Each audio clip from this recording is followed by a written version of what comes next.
भाई अल्लाह साबरा दी इमदाद करेंदा है, हालात तो डर वजे आए नहीं। ओ दिल आले लोग दलेर होंदे, मेरा चनबोस दिल बने आए नहीं।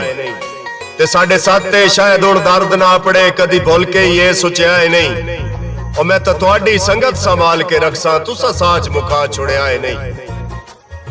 भाई रासी काल दीदार दा कितने ताई मेरी अखियां दे कनान विच, ओ दिल कमले के ताई बंद राना है तेरी औ दर्द जिंदान विच।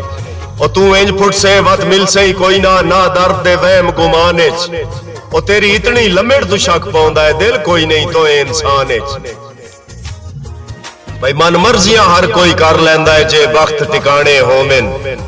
ओ तावी मौसम सोच समझ के सटिए, जेड़े सजन पुराने होवेन।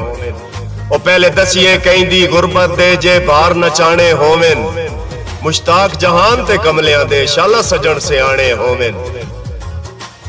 भाई एक सजन गरीब मुबारक देंदा उन्हां फरदियां नाल रसाई दी, ओ शाला पचपवी नाल गरीबां दे हद कीती बेतकियाई दी। ते रखे याद जदा सरकार दे सिर तू लथी मांग भी पग विडियाई दी। ओ घरू बाहर दर्द न निकलन दे सी, तैनू एक एक टोक खुदाई दी।